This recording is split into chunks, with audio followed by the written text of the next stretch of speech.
Oke guys, saat ini saya lagi ada di Bali dan saya lagi ada di Kabupaten Karangasem. Lebih tepatnya lagi saya ada di objek wisata Bukit Jambul. Jadi kalau mungkin kamu pernah dengar bahwa di Bali ini ada satu pura yang sangat besar yang namanya adalah Pura Besakih.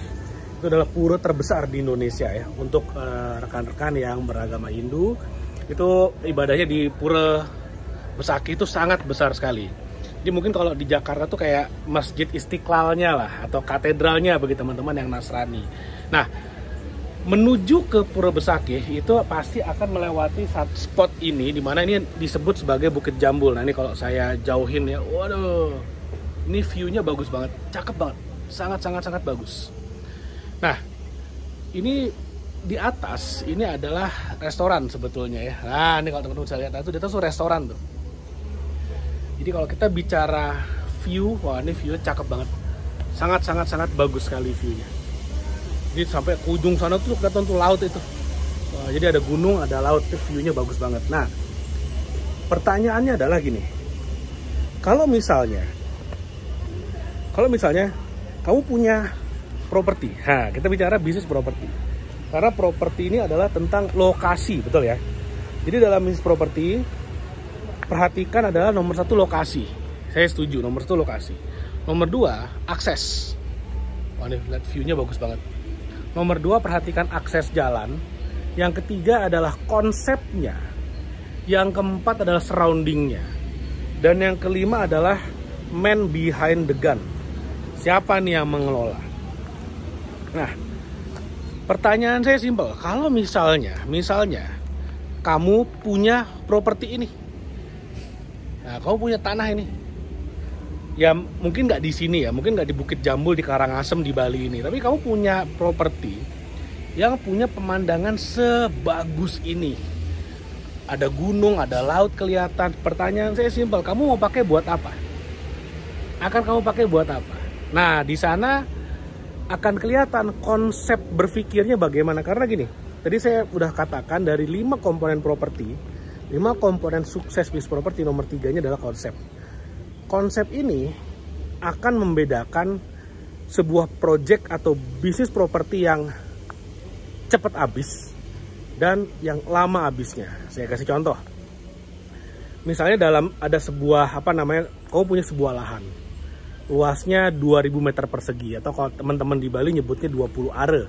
Jadi satu are itu 100 meter persegi. Jadi kalau nanti kamu misalnya mau beli tanah di Bali lalu dibilang mau beli tanah berapa are, jangan bingung, satu are itu 100 meter persegi. Jadi kalau kamu mau beli tanah 5 are itu artinya 500 meter persegi. Nah, kamu punya tanah anggaplah 2000 meter persegi ya, 2000 meter persegi, 20 are. Lalu kemudian ini tanahnya mau kamu bisnisin, artinya mau dikembangkan, mau dibisnisin, mau dijadiin duit. Pertanyaannya, tanahnya mau kamu apain? Nah, di sini adalah adu konsep sebetulnya. Maksudnya adu konsep apa? Kalau yang paling simple, kamu punya tanah 2000 meter persegi, 20 are, kamu jual gelondongan. Beli tanah, jual tanah. Jadi beli tanah harganya misalnya per meternya 5 juta misalnya contohnya. Ya udah, kamu beli 5 juta, kamu jual 6 juta per meter. Dapat margin 1 juta per meter. Itu konsep yang paling simple, yang paling gampang. Kalau mau konsep yang lebih naik level lagi, itu biasanya di coupling tanahnya. Jadi tanah 2000 meter dipecah-pecah, jadi kayak potong kue gitu, dikasih jalan, lalu kemudian kiri kanan untuk coupling-couplingnya.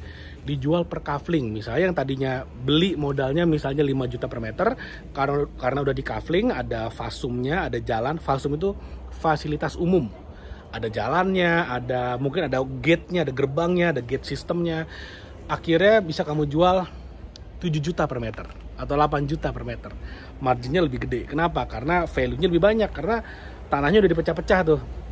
Pemecahan tanah itu kan biayanya mahal sekali, seperti itu. Nah, lalu kemudian lebih tinggi lagi. Kalau yang lebih tinggi lagi value-nya, itu kamu bisa bikin misalnya perumahan. Jadi konsepnya adalah kamu beli tanah 2000 meter, kamu jadikan perumahan. Wah, itu konsepnya lebih asik lagi tuh. Kenapa lebih asik lagi? Karena kalau dibuat perumahan, value-nya lebih tinggi. kamu bikin perumahan misalnya 2000 meter, kamu jadiin 10 rumah atau kamu jadiin 20 rumah seperti itu. Jadi masing-masing rumahnya sekitar plus minus 100 meter persegi. Ini contoh aja. Jadiin rumah. Lebih mahal lagi tuh harganya tuh. Nanti bisa misalnya satu rumahnya kamu jual misalnya 1 miliar atau 700 juta per satu rumah. Oke. Lalu kemudian bisa juga lebih tinggi lagi, misalnya kamu buat villa, bikin resort. Jadi yang tadinya misalnya tanah 2000 meter, kamu jadiin 10 rumah, 15 rumah, sekarang menjadi 10 atau 15, tapi bentuknya villa. Bedanya apa rumah sama villa? Biasanya secara bentuk jauh lebih artistik villa. Misalnya kalau villa itu lebih banyak kacanya, atau kalau villa itu biasanya ada kolam renangnya, seperti itu. Jadi karena konsepnya udah berubah dari yang awalnya beli tanah jual tanah, beli tanah gelondongan jual tanah gelondongan, lalu kemudian konsepnya ditingkatkan menjadi villa, komplek villa atau resort. Nah, tentu saja value-nya naiknya jauh sekali. Nah, tentu saja yang namanya konsep itu nggak lepas dari kreativitas sang developer, sang pengembangnya. Nah, di sanalah sebetulnya diadu tuh hebat-hebatan tuh. Kuncinya di sana. Nah, konsep yang baik itu harus memadukan apa yang menjadi poin pertama sampai poin kelima tadi. Dilihat lokasinya di mana. Dilihat aksesnya bagaimana. Lalu kemudian dilihat surroundingnya bagaimana. Lalu dilihat man behind the gun-nya siapa. Apakah misalnya mau buat konsep villa bagus. Surroundingnya mendukung nggak? Sekelilingnya mendukung nggak? Sekeliling itu nggak cuman kondisi sekitarnya, tapi juga misalnya lingkungan dalam arti masyarakatnya mendukung nggak dibuat villa. Jangan-jangan masyarakatnya antipati dengan villa. Atau jangan-jangan misalnya di sekitarnya itu isinya adalah pabrik-pabrik yang tentu saja membuat orang jadi nggak nyaman kalau misalnya bersirahat di villa tersebut.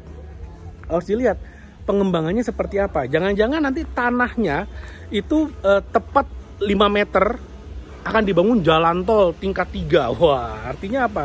Ya orang jadi nggak bisa istirahat. Jadi nggak ada privacy di sana. Nah, ini harus dilihat surroundingnya bagaimana. Nah, balik lagi ke pertanyaan saya yang di awal tadi. Kalau kamu punya tanah seperti ini, view-nya secantik ini, mau dibuat jadi apa? Surroundingnya seperti ini. Kamu udah lihat surroundingnya? Wow, cakepnya setengah mati. Bagus banget. Nah, ini view-nya kalau di belakang sana tuh sampai gunung, laut kelihatan tuh. Wow, samudra itu. Nah, ini menghadap ke timur ya, menghadap ke timur. Jadi matahari terbit dari sebelah situ. Nah, baik lagi, konsepnya mau seperti apa? Kalau saya nih, ini kamu bisa tulis di komen ya, setuju atau enggak, atau mungkin ada ide yang lebih bagus, silakan. Atau mungkin nanti kalau misalnya saya punya project, kita bisa sama-sama invest. Nah, jadi kita bisa kerjasama jadi bisnis partner, boleh banget. Kalau saya punya view kayak gini, saya akan manfaatkan view-nya. View-nya akan saya nomor satukan. Jadi saya akan bikin sebuah properti yang bisa makan view ini. Yang bisa makan dalam arti yang bisa mengcapitalize atau memanfaatkan view-nya. Misalnya apa? Saya akan bikin konsepnya hunian. Hunian itu artinya akomodasi.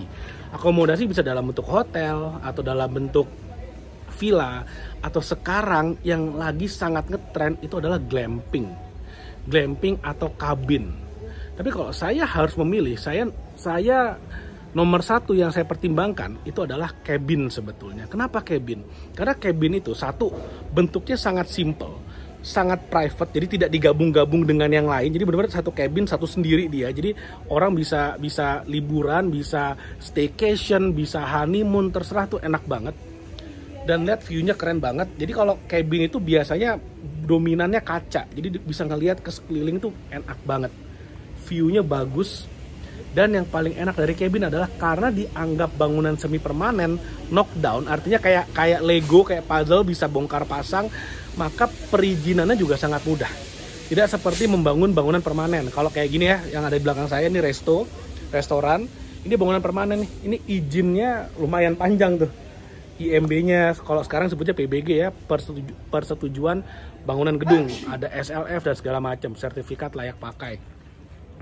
Sertifikat layak fungsi SLF. Jadi Kalau misalnya membangun kabin, wah itu izinnya gampang, nomor satu, karena bangunannya dianggap semi permanen, knockdown kayak puzzle, bongkar pasang. Yang kedua adalah bisa memanfaatkan view semaksimal mungkin. Itu kalau saya. Tentu saja ini saya harus kerjasama dengan arsitek, dengan landscape designer, yang tentu saja bisa memaksimalkan view yang ada. Kalau perlu nanti misalnya ada area kebun yang dimaksimalkan jadi kebun durian, kebun melon atau apapun. Jadi aktivitasnya banyak sehingga konsepnya enak.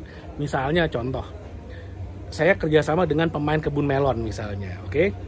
Jadi ntar konsepnya saya mau bikin cabin, penginapan cabin, misalnya ada 5 cabin, 6 cabin, 10 cabin yang eksklusif.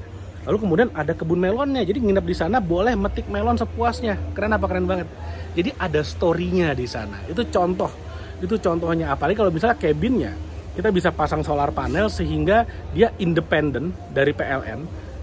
Dan yang paling penting bisa meng-create story bahwa ini adalah go green. Wah, itu keren banget tuh. Itu lagi sangat naik daun banget yang seperti itu, apalagi kalau di Bali. Karena di Bali ini banyak turis wisatawan asing yang mana mereka sangat concern sekali dengan masalah lingkungan. Nah, makanya konsepnya tuh asik banget. Ada banyak banget idenya. Nah, saya pengen tahu kalau kamu sebagai developer, kamu punya lahan seperti ini, kamu akan apain? Tulis di komen, kita bisa diskusi, kita bisa ngobrol banyak. Oke?